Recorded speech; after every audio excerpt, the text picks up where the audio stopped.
Baik, saya akan pindah kepada Armindo sebagai seorang pembaca filsafat.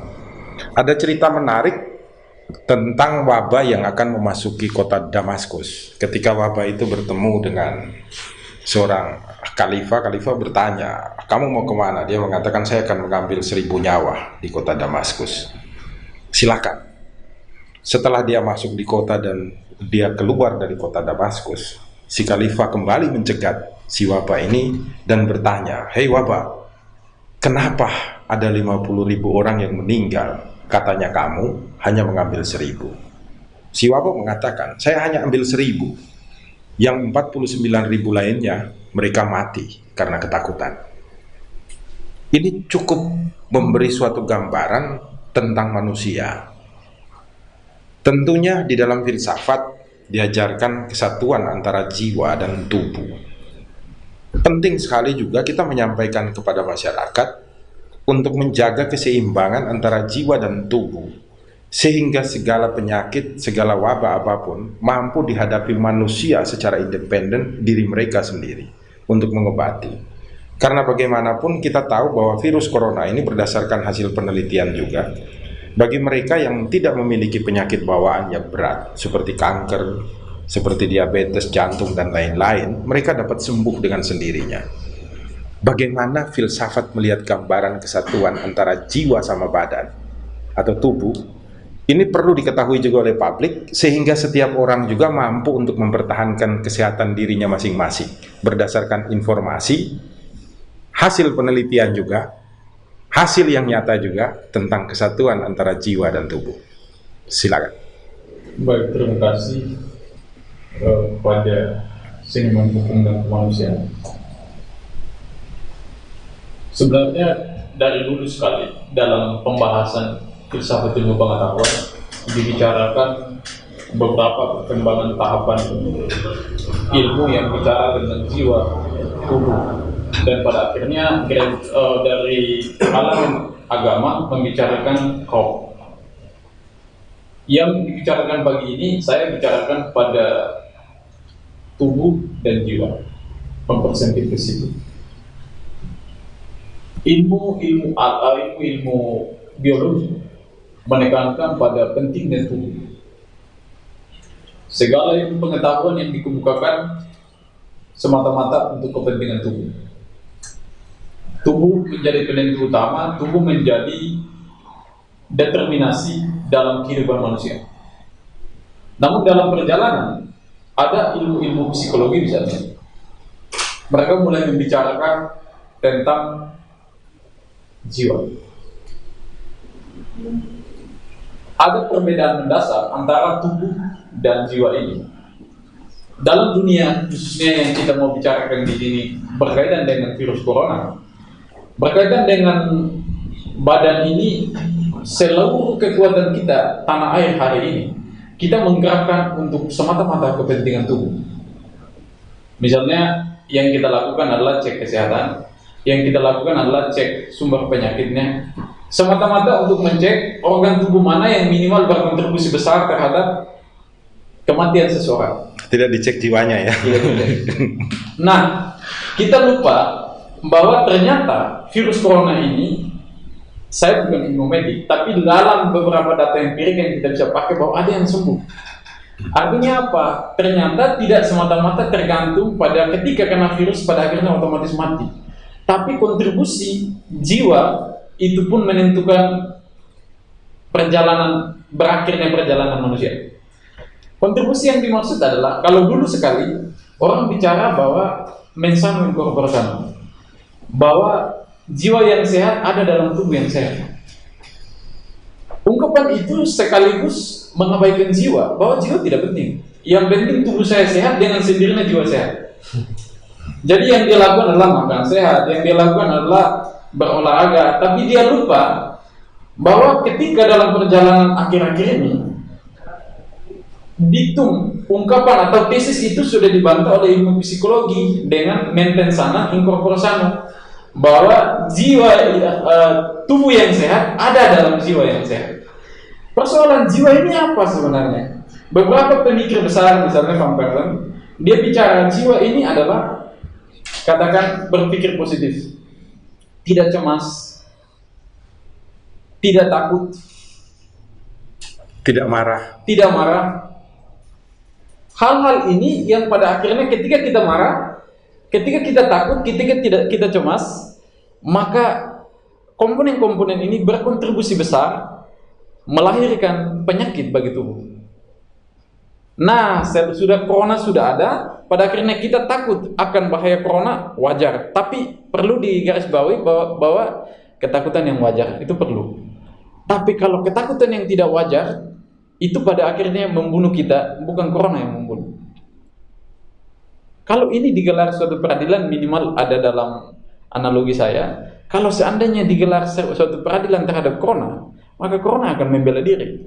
Bahwa tidak, saya hanya menyakiti yang bagian ini, tapi bagian ini yang sakit disebabkan oleh dirinya sendiri yang adalah jiwa gitu. Akan katakan itu. Tapi pada perjalanan ini kita akan tahu bahwa mengapa orang itu cemas, orang itu takut, orang itu marah-marah. Semuanya bersumber pada informasi. Pertanyaan kita, informasi seperti apa yang membuat orang itu pada akhirnya cemas, pada akhirnya orang itu takut?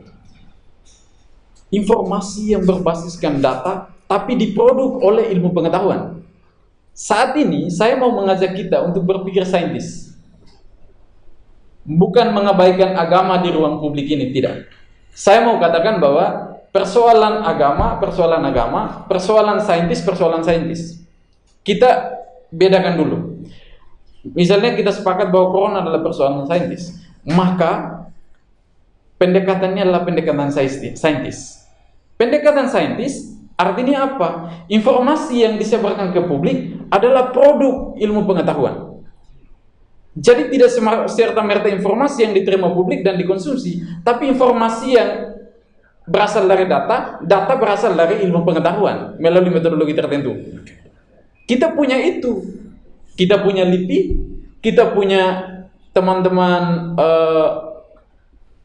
dunia medik, dalam hal ini Menteri Kesehatan, memiliki kemampuan itu. Pada akhirnya informasi yang disampaikan kepada publik adalah informasi yang benar, lahir dari orang yang punya kompeten. Kalau informasi ini yang dikonsumsi oleh publik, saya pikir maka jiwa publik tidak akan sakit hanya karena informasi yang salah. Pada akhirnya kita tidak memanggil influencer, kita tidak memanggil buzzer untuk mempengaruhi pikiran orang.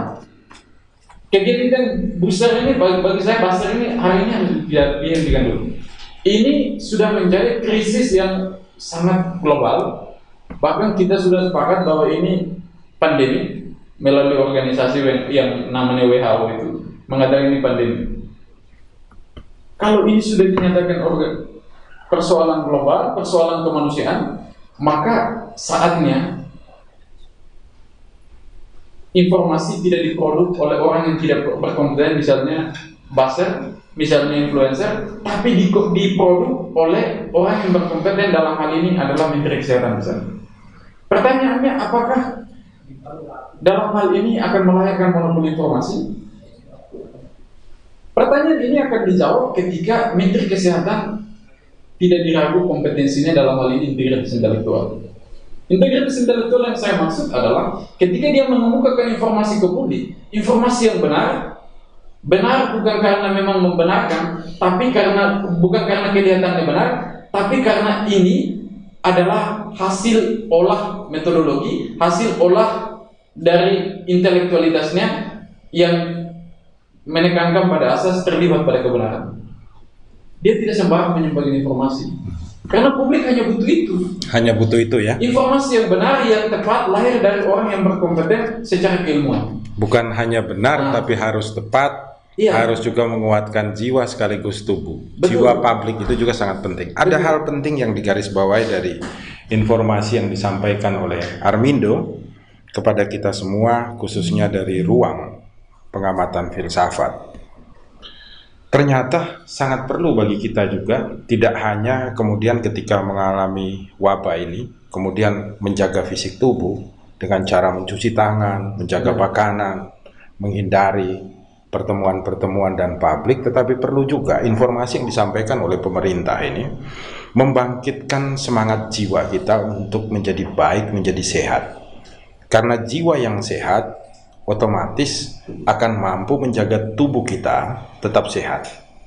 Karena kadang virus ini sebenarnya dia tidak ingin untuk membunuh jiwa, tetapi dia membunuh badan. Dengan jiwa yang sehat kita mampu untuk mengatasi ini. Dan hal ini sebenarnya sudah terbukti banyak. Di Wuhan sana, ketika dokter-dokter yang merawat memberikan kekuatan secara moral kepada pasiennya, maka mereka dapat sembuh dari penyakitnya. Kekuatan-kekuatan ini yang diperlukan, saling bahu-membahu. Bukan kemudian memberikan rasa takut yang berlebihan, sehingga kecemasan-kecemasan itu justru memperparah penyakit yang ada. Ini dapat kita lihat juga dalam tragedi di masa pemerintahan Hitler, yang mana Hitler dengan sengaja mempengaruhi jiwa dari 5 orang tahanannya, seolah-olah dikasih racun melalui udara, dimasukkan di dalam 5 sel, dan ketika besok dibuka 5 sel itu, yang 4 itu sudah meninggal, padahal yang dimasukkan hanya asap biasa, yang 1 dalam posisi kritis. Ini sebenarnya membuktikan bahwa jiwa ini sangat mempengaruhi. Bahkan orang sehat saja, ketika tiba-tiba didiagnosis kanker oleh dokter, itu bisa menyebabkan 2 hari, 3 hari kemudian dia meninggal. Tetapi informasi ini juga penting bagi kita, karena seperti yang kita tahu di Solo ya, itu 3 orang yang meninggal itu ternyata mengikuti seminar di Bogor. Ada suami, ada istri, dan supirnya. Kita juga mengetahui bahwa interaksi mereka dengan pihak publik ini juga kan banyak. Yang menjadi pertanyaan bagi kita juga, sudah berapa banyak yang ada di Jawa Tengah ini? Kenapa perawat-perawat yang merawat mereka juga tidak sakit dan tidak mati? Ini berarti kan jiwa juga sangat betul-betul mempengaruhi. Tapi saya stop dulu di sini.